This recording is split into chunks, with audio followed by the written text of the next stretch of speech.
Welcome to Brainish English Stories. In her blue dress, with her cheeks a little red, her blue eyes, and her gold hair pinned up like it was for the first time, pinned up to be out of the way, Mrs. Raddick's daughter looked like she had just come from the bright sky. Mrs. Raddick's shy, surprised, but very loving look showed she believed it too. But the daughter didn't seem very happy. Why would she? To be standing on the steps of the casino. In fact, she was bored like heaven was full of casinos with old saints as workers and crowns as toys to play with. "You don't mind taking Henny, do you?" asked Mrs. Raddick. "You don't mind? There's the car and you'll have tea and we'll be back here on the step, right here in 1 hour. You see, I want her to go in. She has not been here before and it's worth seeing. I feel it wouldn't be fair if she didn't go." "Oh, be quiet, mother," said the daughter, tired. "Come on. Don't talk so much. And your bag is open. You'll lose all your money again."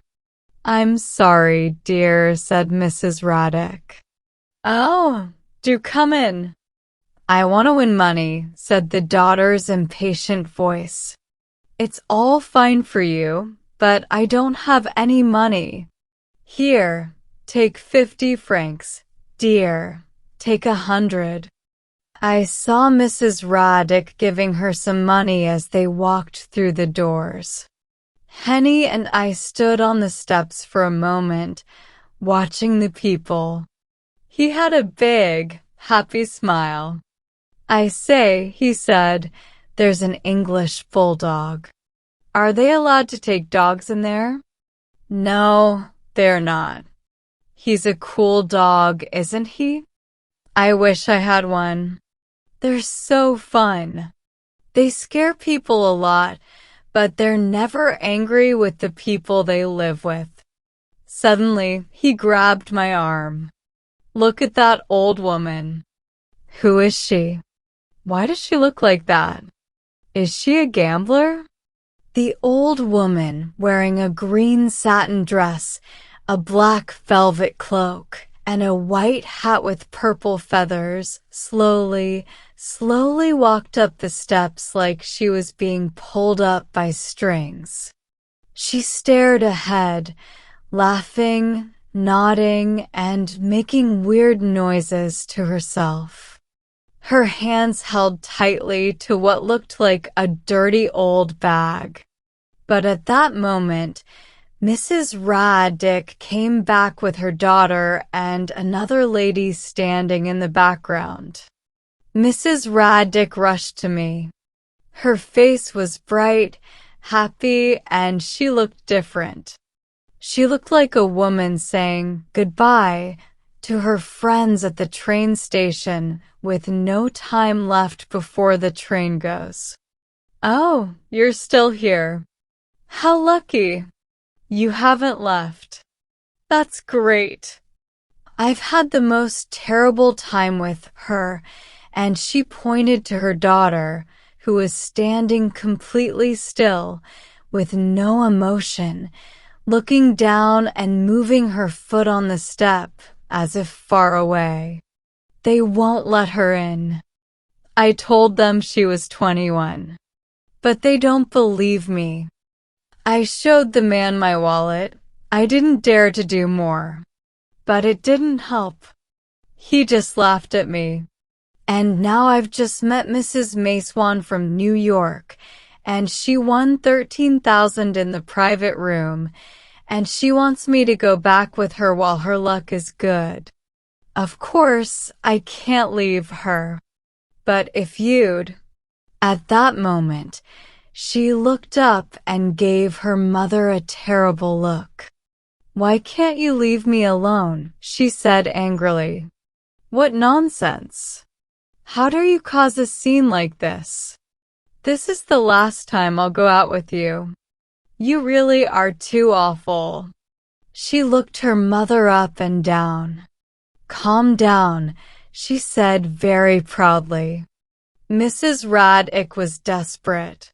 She really wanted to go back with Mrs. Mayswan, but at the same time, I took a deep breath and said, do you want to come to tea with us?" Yes, she'll love that. That's just what I wanted, isn't it, dear? Mrs. Mayswan. I'll be back here in an hour or less. Mrs. Raddick rushed up the steps. I saw her bag was open again. So now it was just the three of us. But it really wasn't my fault. Henny looked very sad too. When the car came, she wrapped her dark coat around herself like she didn't want to be touched. Even her little feet seemed like they didn't want to carry her down the steps to us. "I'm so sorry," I said quietly as the car started. "Oh, I don't mind," she said. "I don't want to look 21. Who would, if they were only 17? She gave a little shiver, the stupidity I hate, and being stared at by old fat men. Horrible. Henny quickly looked at her and then looked out of the window. We stopped in front of a huge palace made of pink and white marble, with orange trees outside the doors and gold and black pots. "Would you like to go in?" I asked. She hesitated, looked around, bit her lip, and then gave in. "Oh well, there doesn't seem to be anywhere else," she said. "Get out, Henny." I went in first to find the table, of course, and she followed. But the worst part was having her little brother, who was only 12, with us. That was the last thing she wanted, having a child following her everywhere. There was one table. It had pink flowers and pink plates with little blue napkins folded like sails. "Shall we sit here?" She tiredly put her hand on the back of a white chair. "We may as well." "Why not?" she said. Henny squeezed past her and climbed onto a stool at the end. He felt really left out. She didn't even take off her gloves. She lowered her eyes and tapped her fingers on the table. When a soft violin played in the background, she winced and bit her lip again. Silence. The waitress came over. I was almost scared to ask her, "Tea, coffee? China tea or iced tea with lemon?" She didn't really care. It was all the same to her. She didn't really want anything. Henny whispered, "Chocolate." But just as the waitress was leaving, she called out carelessly, "Oh, bring me a chocolate too." While we waited, she took out a little gold powder box with a mirror in the lid, shook this small puff as though she hated it, and tapped her beautiful nose with it. "Henny," she said, "take those flowers away." She pointed with her puff to the pink flowers, and I heard her say quietly, "I can't stand flowers on the table." The flowers must have been bothering her a lot because she closed her eyes as I moved them away. The waitress came back with the chocolate and the tea. She put the big cups of chocolate in front of them and handed me my clear glass of tea. Henny put his face into his cup, and for one terrible moment, he had a little blob of cream on his nose. But he quickly wiped it off like a little gentleman. I wondered if I should point out her cup to her. She didn't see it. didn't notice it until, by accident, she took a sip. I watched nervously. She gave a small shudder. "It's so sweet," she said. A tiny boy with a head like a raisin and a body like chocolate came by with a tray of pastries, rows and rows of little sweets, little treats, little melt-in-your-mouth dreams. He offered them to her. "Oh, I'm not hungry at all. Take them away." The boy offered the pastries to Henny. Henny gave me a quick look. It must have been okay, because he took a chocolate cream, a coffee eclair, a meringue filled with chestnut, and a tiny cone filled with fresh strawberries. She could barely stand to watch him. But just as the boy started to walk away, she lifted her plate. "Oh, well, give me one," she said. The boy used the silver tongs to drop 1, 2, 3 pastries and a cherry tartlet on her plate. "I don't know why you're giving me all these," she said, almost smiling. "I won't eat them. I couldn't." I felt much more relaxed. I sipped my tea, leaned back, and even asked if I could smoke. When I asked, she paused, with her fork in her hand, opened her eyes, and really smiled this time. "Of course," she said. "I always expect people to smoke." But just then, something bad happened to Henny. He poked his pastry cone too hard, and it broke in two. One half fell on the table. "Oh no!" He turned bright red. Even his ears turned red, and one embarrassed hand slowly reached out to clean up the mess. "You awful little beast," she said. "Oh dear." I had to help right away. I quickly asked, "Will you stay abroad for long?" But she had already forgotten about Henny. She forgot about me too. She was lost in her own thoughts, trying to remember something far away. "I don't know," she said slowly, as if from another world. "I guess you like being here more than in London." "It's more. When I didn't finish, she looked at me, very confused. "More what?" "Well, more fun," I said, waving my cigarette. She needed to eat a whole cake to think about that.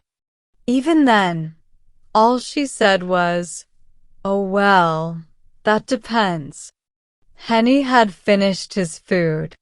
He was still feeling embarrassed.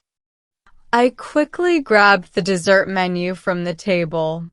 I say, "What about some ice cream, Henny? What about tangerine and ginger?" "No, maybe something cooler." "What about fresh pineapple cream?" Henny really liked the idea. The waitress was already watching us. She took our order, and just as she was about to leave, the girl looked up from her plate. "Did you say tangerine and ginger?" "I like ginger. You can bring me one." And then quickly she added, "I wish that orchestra would stop playing such old songs. We were dancing to that all last Christmas. It's so annoying." But I thought the music was quite lovely. Now that I paid attention, it made me feel warm. "I think this is a nice place, don't you, Henny?" I said. Henny said, ripping. He tried to say it very softly, but it came out as a high-pitched squeak. "Nice? This place?" "Nice." For the first time, she looked around, trying to see what was there. She blinked, Her beautiful eyes were curious. A very handsome older man looked back at her through a monocle on a black ribbon. But she didn't even notice him. It was as if he wasn't there at all. She looked right through him.